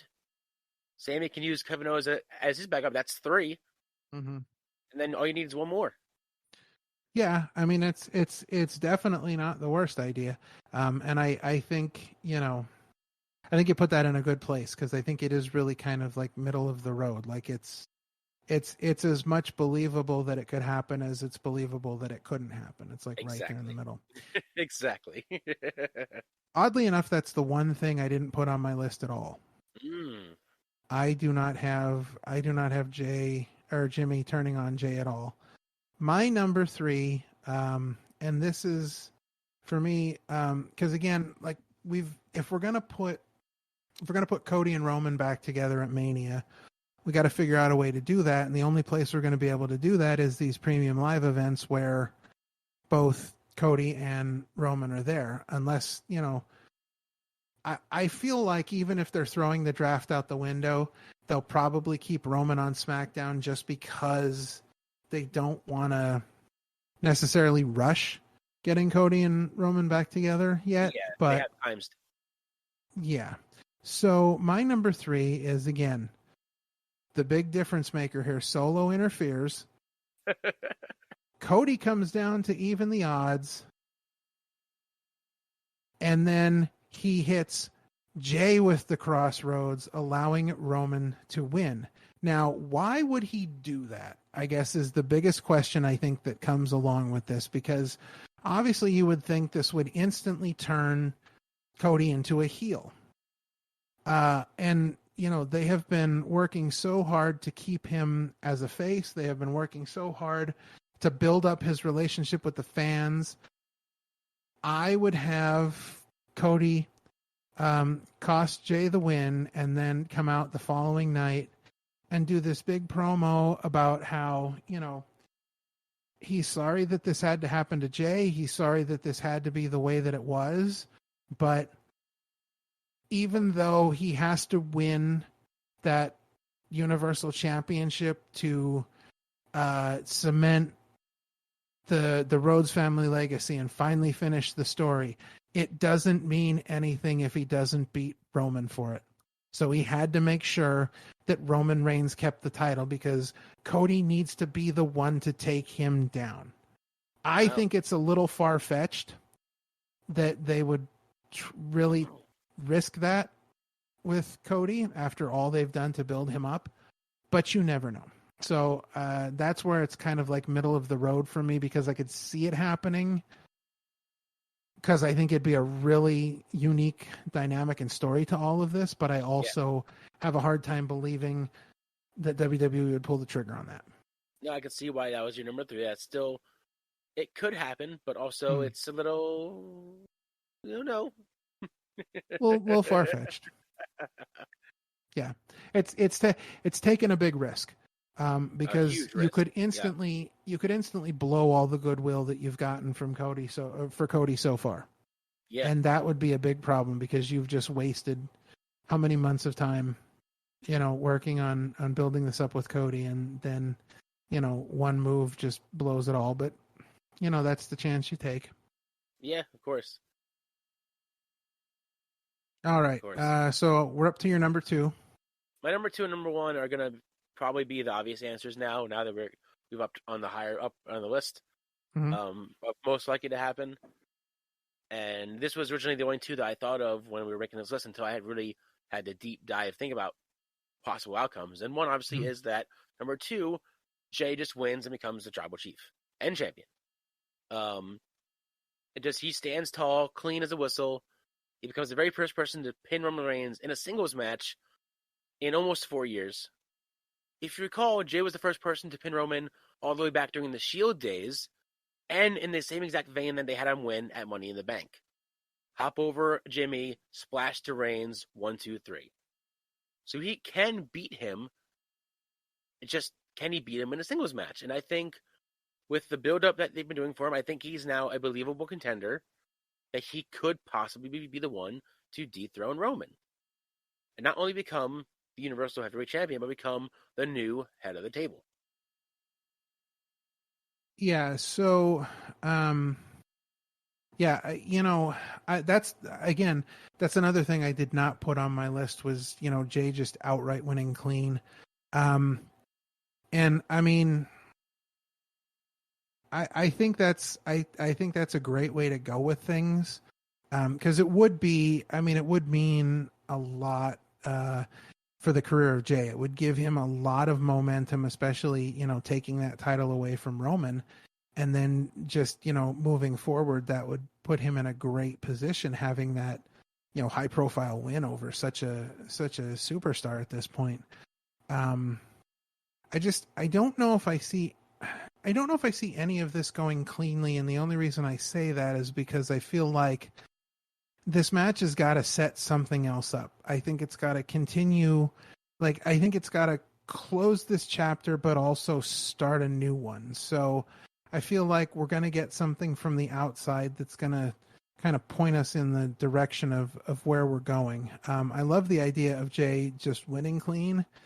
I don't necessarily mean like clean, like he just pins him. I mean, like, obviously in my mind there's going to be some sort of shenanigans in the match, whether it's Solo or Heyman or whoever. But what I mean is that the pin itself is a clean pin. There's no roll up. Yeah. There's no surprise finishes. He does his splash. He pins him 1, 2, 3. Yes, there could be shenanigans, but he has to definitively pin him without any sort of cheap victory. It has to be a clean pin.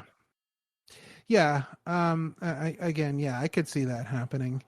I didn't really necessarily think about the ending of the match itself, but my number 2 is very similar to my number 3. It pretty much all starts the same. Solo interferes. Solo. Right. Solo interferes. Cody comes down to even the odds. Instead of hitting Jey with the crossroads, he hits Roman with the crossroads, and that allows Jey to get the win. Which, when I think about it, because as we sit here and talk about it, I don't know if I see Jey actually winning the title. I don't know and it's not because I can't see Jey winning the title. I don't know if they're ready to pull the trigger on that yet. Because I don't know. It's hard for me to imagine that, this is the point where they're going to actually, pull the trigger on it. Because there's just, I don't know, there's so many, there's so many reasons to keep it on Roman. And I don't know if there's enough reasons to, I just don't know if there's enough reasons to pull it off of him at this point. Just because I think, I don't know, I just think that moving the story forward, I think at this point it's probably, best for business as far as that goes. That's my big thing. And honestly, like looking at the kind of all of the stuff that I think is going to happen, oddly enough, I have Jey winning more than I have him losing, and yet I still don't know if they'll pull the trigger or not. Yeah, it's just one of those things where I see your point with Jey, but at the same time, I also feel like if Jey does beat Reigns, the story still continues because now you can have this Reigns that is so in disbelief that he lost not only the title but the head of the table moniker, that he just loses it. And you see like this completely unhinged, kind of like Charlotte Flair earlier, unhinged Reigns where he's just insane. Like, he still calls himself the head of the table. He won't admit defeat. He can't fathom that he lost, and he just absolutely loses his mind. Yeah. And I think that would be such an interesting development to his character, because for the past 3 or so years, he's just this calm, like very much confident, like self-aware that he is the best, and he never has doubt that he'll lose. Right. So the one time he does lose, he just can't handle it. He just goes off. Like, he just like you see him literally go Ambrose style and go unhinged. Mm-hmm. And I think that would be an interesting character arc to change if they do want to go and continue the story, but it's now Reigns chasing the title instead of defending it. Mm-hmm. Yeah. I don't know if I really, I don't know how much I really believe in, I I don't know how much I really believe in, this idea of Roman chasing the title, because honestly, I think at the time that Roman loses the title, what I want to see out of that is really just like Roman Reigns trying to figure out who Roman Reigns is without his family, without the bloodline, without his title, without trust. That's what I mean. You know what I mean? Like I think at that point it's going to be less about going after the title again. It's going to be more about like figuring out what the Island of Relevancy looks like when you're the only one on it. Exactly. And that's the story I've been looking for. Like that's what I want. I want to see what happens when Reigns is literally by himself, alone. At this point, I've already wanted them to have him drop the title. Like I'm not so much into this idea of like the whole like Roman Reigns title reign and surpassing all these people and all that stuff. I'm not so much into that. I think mostly because, and again, this is the knock everybody has on Roman, that he defends the title so infrequently. I don't necessarily care about that as much as I care about the fact that the guys that have longer title reigns than him, probably worked 6 or 7 days a week every week. Like I don't care so much about the fact that he doesn't do it. I care more about the fact that they do it. And at this point, I don't see him. I mean, I don't think it's possible that he could surpass either Backlund or Bruno. Never Bruno. Bruno's is ridiculous. I don't think he could pass Backlund's either. Yeah, he would have to be champion for another 2 years. Yeah. Which I think at that point people would just feel like, no, we're over it. Well, because I don't think, on. For as great as the Bloodline storyline is, and I don't think we can get another 2 years out of it, to be honest. So I don't really see that happening. But who knows? Again, like we can speculate all we want, but anything can happen. Yeah. All right, so I guess that brings us up to our number ones. Yeah, and like I said, it's the other obvious answer. That's why it's the most likely, and that's just Reigns retaining. Again, Reigns, hasn't lost a singles match in almost 4 years. And the 2 matches with Jey Uso at the beginning of the Bloodline story was just the beginning of his 1,000-day reign as champion. Mm-hmm. It is a possibility that Reigns adds to this as just another championship win by beating Jey decisively, at SummerSlam. With this added stipulation of, like, type of combat where anything goes, we could see easily the most vicious side of Reigns we've seen yet, as he literally does whatever he wants to his cousin Jey, and literally, like he warned him, he's going to beat him to a pulp. And I think we see Reigns at his most vicious from SummerSlam to just prove to Jey why he is the head of the table and why Jey is the right-hand man and not tribal chief material. Just have him have this be the John Cena, Brock Lesnar of Roman Reigns and Jey. Reigns just runs roughshod on Jey to the point where we almost want it to end because it's just embarrassing. Mm-hmm. So I think if we kind of do that route where we see like Lesnar do with John Cena, Reigns just run roughshod on Jey and beat him, not only would it also be a shock ending because of just how much Jey is on offense, but it would be just another footnote in Reigns' career. Mm-hmm. Oddly enough, in my list, I don't I have Roman winning, but I don't have him winning cleanly without something happening. I don't know.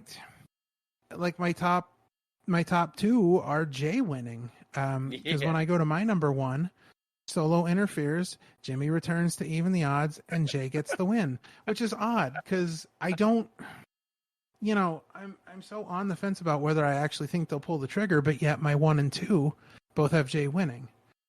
Yeah. However, I will say this, and I'm going to throw this out there, because honestly, as we're sitting here talking, and as you were describing your number one, I thought about something, and I thought to myself, all right, so what do I really want to see out of this match? And this just came to me now, and I think this would be brilliant.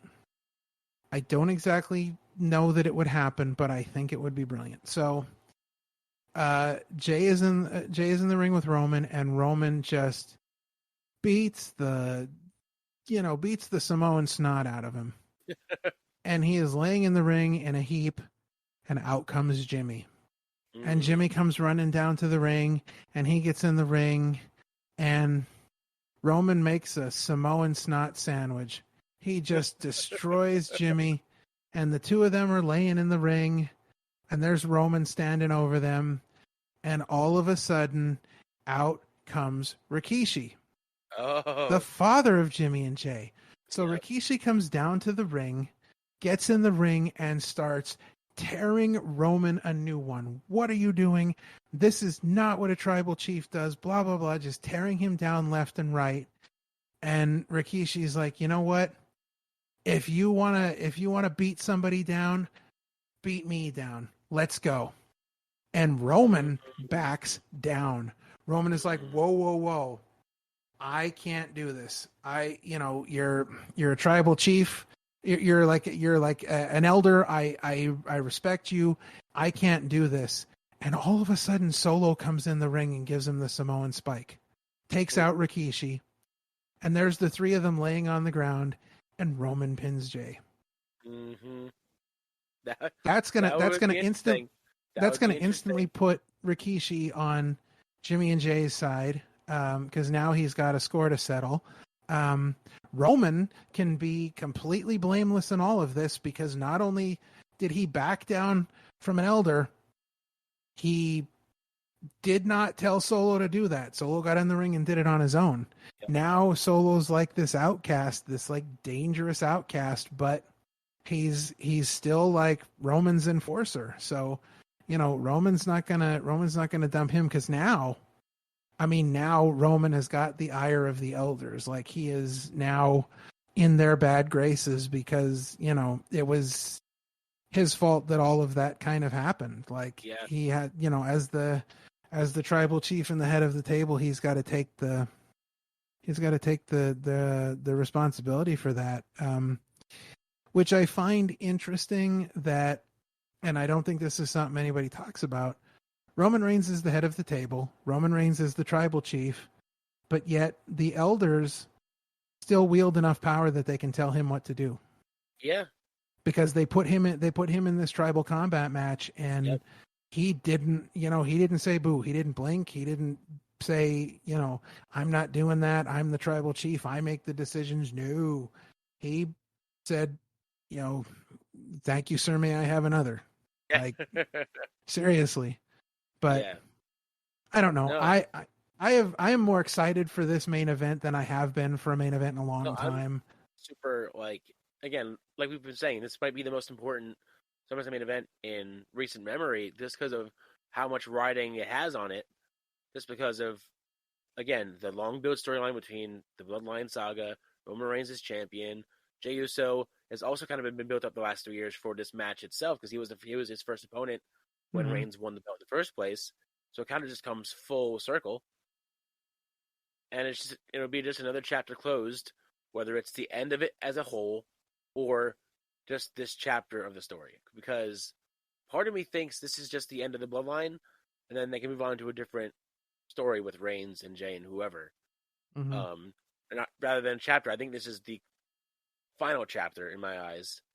Because in my eyes, I don't see where you go from here, other than if we go with Cody and Roman. If we go with Cody and Roman, then we have to step away from the Bloodline saga and start building that. So if this is the final chapter to that, and so is Cody and Brock, then you can start to slowly build Cody versus Roman 2 for Mania 40. Yeah, for me, I just think there's more stories to tell yet, and I don't think that, we've had so much talk of the elders. We've had off-screen involvement of the elders now, so I don't think we can really end the storyline until we get the elders involved somehow. And I think we need to get, if we're really going to move away from Roman and Jey, and we're going to get back to Roman and Cody. I think we've really got to get a lot closer to Mania before we do that. Because I think Jimmy and Jey, even if Jey loses to Roman at SummerSlam, I think there's still going to be wild cards in all of this, right up to and including Mania. So I don't know. I think there are more stories to tell yet, but either way, I think from top to bottom, I think this has the opportunity to be a really great show. Oh, absolutely. Despite the fact that there have been some terrible buildups for some of these matches, and we've got, like throwaway stuff like the SummerSlam Battle Royal, I just think this could be, one of their best premium live events in recent memory. On paper, it looks like a stacked card. I will add, though, before we sort of wrap this episode up here, I want to get your thoughts on this because I've read about this recently. There's speculation that Bray Wyatt's going to return at SummerSlam and be involved in one of the three main events, be it Rollins versus Balor, Cody versus Brock, or Reigns versus Jey. If that is such a case, what match would you think he would be involved with, and what story could you see coming out of that involvement? So two things. I could see Bray. So here's the only way I see Cody legit losing. I could see Bray being involved in that and somehow causing Cody to lose, because then the loss to Brock doesn't mean so much, because then Cody can move on to Bray, and the whole thing will be about explaining why Bray did what he did. Like, where do we get that connection? So if I could see a possible connection somewhere between Bray and Cody, I would think that's the match he'd get involved in, although I could see him getting involved in the Seth Rollins Finn Balor match where, he's coming for the title. Like, he wants to be champion. And if that happens, I don't know if I see Seth losing at that point, because I would think that Bray would come down and take out Finn, because he wants Seth. I guess for me, I would have to sit down and look at, because I definitely 100% do not see it having anything to do with the Bloodline main event. Mm-hmm. I just don't see it. There's already so much going on there. So I'd have to sit down and look at, okay, how can I connect the dots between Bray Wyatt and any of these other four wrestlers? Yeah. And where would that come in? Because there's a lot of questions. Like, what version of Bray Wyatt are we going to see? What's gonna, are we gonna see just Bray Wyatt? Are we gonna see Uncle Howdy? Are we gonna, there's so many questions because there's just so many things left unanswered. Like, his last match was, the disappointing Pitch Black match, and we really didn't. We probably got more questions than we did answers there. And the fact that he just up and up disappeared, like, where do they go with his character? Honestly, I think what they need to do is they legit need to get rid of everything. They need to get rid of Uncle Howdy. They need to get rid of the Firefly Funhouse, like all of that. And they need to take Bray back to his roots, back to his cult leader Wyatt family roots. Obviously, there's no Wyatt family available for him at the moment. However, if the rumors are true, you could legit have him unmask Uncle Howdy and Uncle Howdy's Bo Dallas, and we start an actual real Wyatt family. Yeah, absolutely. I don't know. I think they could, if you're talking about which match, if you recall before he kind of had to bail out before Mania, he said whoever won the Brock versus Bobby match, he wanted next. So if they did want to tie everything in without it feeling like it's out of nowhere, you could have him interfere in the Cody versus Brock match, and that's how Cody gets his sort of clean win, because Mm-hmm. Bray goes after Brock, and Bray Interesting. costs Brock the match, and that builds up towards Bray versus Brock. Yeah, I guess it all depends on, because we know this is going to be the blow off of the Cody Brock feud. So Of it all course. depends. So it all depends on if Brock is staying around or not, I guess is the big thing. And that's a great thought. I could absolutely see that happening. So I'm hoping that we see surprises. I'm hoping that we see things we didn't expect. Because I think it's going to be a fun show no matter what. Absolutely. But we're pretty much wrong with most of our predictions. So if we're wrong this time, it's going to be a weird show, a really weird show. Yeah. So, folks, enjoy SummerSlam, enjoy the premium live event. Try not to get too wrapped up in trying to figure out what's going to happen. Just honestly sit back and enjoy the ride, because I think this one is going to be a fun one. I'm looking forward to it. Like I said earlier, I'm on an 11 out of 10. Sean, where are you at? I'm probably the same. Just excited for a fun card and just the theme of everything that we ever do is just have fun. Yep. Whether you're a wrestler or a wrestling fan watching wrestling, just have fun with it. Just have fun with it. Yeah. And that's what the biggest party of the summer is all about, fun. Yep. All right. Well, folks, thanks for listening to the Opinion City podcast with myself and Parmesan. If you like what you just heard, we hope you'll pass along our social at Opinion City Pod to all your friends and colleagues. And if you love what you're hearing, please leave us a review on Apple Podcasts, Spotify, Pandora, or wherever you get your podcasts. And be sure to check out all of the other episodes and let us know what you think of each topic, as we'd love to hear from you. Check us out on Facebook, Twitter, Instagram, and Threads at Opinion City Pod. This has been a Mancast Network production, and we'll see you next time. This is also Ann here. You're listening to Opinion City Podcast. Thanks for tuning in. Happy trails to you till we meet.